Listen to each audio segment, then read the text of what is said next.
जब डॉक्टर के पास जाते हैं प्रेगनेंसी लेके, या कम दिन की हो ज्यादा दिन की, आपको एक डेट दिया जाता है जिसको हम ईडीडी बोलते हैं, एक्सपेक्टेड डेट ऑफ डिलीवरी। वो जो डेट होता है वो आपको 40 हफ्ते का मिलता है। दैट इज जब से आपने कंसीव किया है 40 हफ्ते तक का डेट रहता है। बट 37 वीक्स के से 40 वीक्स के बीच में अगर कोई भी डिलीवरी होती है, सही टाइम मानते हैं नॉर्मल डिलीवरी का, और कोई भी डिलीवरी जो 37 वीक्स के पहले हो जाए उसको हम लोग प्रीटर्म डिलीवरी बोलते हैं। उसमें भी अलग अलग टाइप की कैटेगरी है। अगर कुछ डिलीवरी जो है 28 हफ्ते के पहले हो जाए तो उसको वेरी प्रीटर्म डिलीवरी बोलते हैं। तो ऐसे दो तरीके का है, 37 वीक्स के पहले एंड 28 वीक्स के पहले। कुछ शारीरिक तकलीफ या दिक्कत की वजह से प्रीटर्म डिलीवरी हो रही है, और या एक आप डॉक्टर की एडवाइस की वजह से प्रीटर्म डिलीवरी करवा रहे हैं। क्योंकि ऐसा बहुत सारा सिचुएशन है, जैसे कि प्रेगनेंसी में जो हाइपरटेंशन होता है जिसको पीआईएच बोला जाता है, प्रेगनेंसी इंड्यूस्ड हाइपरटेंशन, या बहुत बार डायबिटिक मदर होती है जिनमें बेबी बहुत बड़े हो रहे हैं, या आईवीएफ प्रेगनेंसी है, मल्टीपल जेस्टेशन है, बेबी पे किसी भी तरह का कुछ तकलीफ आ रहा है जिसकी वजह से आपको समय से पहले डिलीवरी करानी पड़ती है। तो उसमें हम काफी तरह का प्रिकॉशन लेते हैं, कवर लेते हैं, पहले से हम इंजेक्शंस देते हैं, जिसकी वजह से बेसिक हमारा एम रहता है। देखिए, समय से पहले बच्चा हो रहा है तो डेवलप तो पूरा नहीं है, वो काफी तरह से उसके शरीर में बहुत सारी चीजें ऐसी हैं जो डेवलप नहीं हुई हैं। बट हमारा एम ये रहता है कि डेवलप ना होते हुए भी वो सरवाइव कर जाए। उसको जो है, जो बच्चों का आईसीयू होता है, नियोनेटल आईसीयू बोलते हैं, उसमें कम समय रहना पड़े, इन्फेक्शन के चांसेस उसमें कम हो, तो ये जो चीज रहती है। लेकिन 28 हफ्ते के पहले जो डिलीवरी होती है ज्यादा ही दिक्कतें आती हैं, क्योंकि इन्फेक्शन के चांसेस उसमें बहुत ज्यादा रहते हैं, उनके फेफड़े अच्छे तरह से डेवलप नहीं रहते हैं, वो माँ का दूध ठीक से पान नहीं कर पाते हैं, जिसके कारण फिर और दिक्कतें आती हैं, जैसे उनको जॉन्डिस होने के चांसेस बहुत ज्यादा रहते हैं। तो इसीलिए 28 वीक से जो कम के बच्चे रहते हैं उनके लिए बहुत ज्यादा हायर सेंटर की जरूरत पड़ती है। शारीरिक बनावट अभी तक पूरा नहीं रहता है। ऐसे पेशेंट्स में अनीमिया रहता है।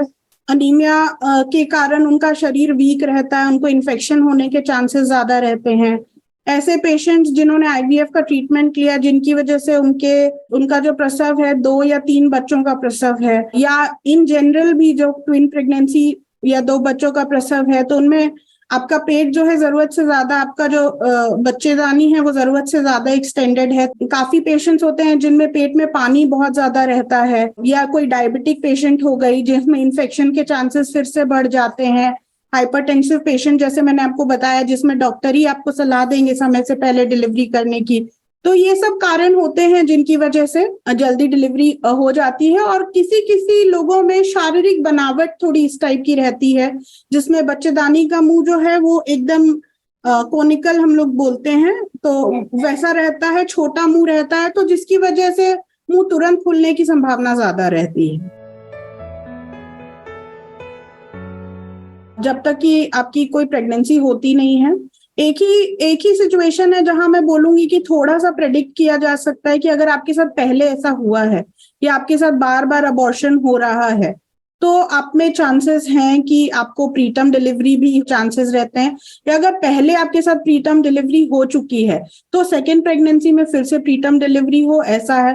लेकिन उसके अलावा बता पाना बहुत मुश्किल है जब तक कि प्रेगनेंसी नहीं हो। लेकिन हाँ, प्रेगनेंसी के दौरान जो 13 हफ्ते का एक स्कैन होता है जिसको एंटी स्कैन बोलते हैं हम लोग, तो उस स्कैन के दौरान एक बार आप बच्चेदानी का मुंह जरूर देखना चाहिए, और उसका लेंथ कितना है उसके हिसाब से प्रेडिक्ट किया जा सकता है कि अगर चांसेस हैं। और फिर वही जो 5 महीने वाला स्कैन होता है, वहां पे भी बच्चेदानी के मुंह का लेंथ एक बार लिया जाता है, और अगर उसमें कम लगता है या आपको फिजिकल एग्जामिनेशन में पेशेंट को जब आप देखते हो उसमें आपको बच्चेदानी का जो मुंह है वो कम लगे, तो आप पेशेंट को सजेस्ट करते हैं कि आप एक टांका लगवा लीजिए। एक टांका लगाने से वो प्रेगनेंसी रुक सकती है। मतलब इतना प्रेडिक्शन किया जा सकता है। प्रीटर्म डिलीवरी की बात कर रहे हैं, वहां पे उनको दर्द शुरू हो चुका है, और ऐसे केसेस में मोस्टली जो है बच्चेदानी का मुंह छोटा हो चुका होता है, नरम हो चुका होता है, या खुलना शुरू हो चुका होता है। तो तो ऐसे केसेस में मोस्टली नॉर्मल डिलीवरी ही होती है, क्योंकि ऑलरेडी बच्चेदानी का मुंह खुल चुका है। लेकिन हाँ, जो जैसे कि मैंने आपको कुछ सिचुएशंस बताए, PIH, सीवियर PIH, इन सब केसेस में जहां कम दिन में भी बहुत बार हमें करना पड़ता है सिजेरियन, क्योंकि उसमें क्या है कि मदर को बहुत कॉम्प्लिकेशंस होते हैं, मदर को अकड़ी आती है जिसको सीजर्स बोलते हैं, सीजर्स आने के चांसेस रहते हैं, जिसकी वजह से फिर बच्चे पे भी कॉम्प्लिकेशन काफी बढ़ते जाते हैं। तो उन केसेस में हाँ, हम सिजेरियन कंसिडर कर सकते हैं कम दिनों में, बट उसके अलावा नॉर्मल डिलीवरी ही होती है। कुछ बच्चे हैं ऐसे स्टडीज में देखा गया है जो प्रीटर्म बच्चे हैं, मैं सभी बच्चों की बात नहीं कर रही हूँ, लेकिन हाँ कुछ बच्चे जो हैं वो जो नॉर्मल उनके जो एज के बच्चे हैं जो नॉर्मल टाइम पे डिलीवर हुए हैं, उनसे वो वीक रहते हैं। काफी जगह आपको उन पे ज्यादा अटेंशन देने की जरूरत पड़ती है, हर तरह से बार बार बीमार पड़ना या काफी तरह की दिक्कतें फेस करना through out the life in fact पड़ता है जो प्रीटर्म बच्चे होते हैं उनको। ऐसे बच्चों में और एक दिक्कत ये होती है, क्योंकि उनका ऑर्गन्स इतना डेवलप नहीं हुआ होता है, तो अपना बॉडी टेम्परेचर नहीं मेंटेन कर पाते हैं। ये उनकी एक काफी बड़ी भारी दिक्कत रहती है।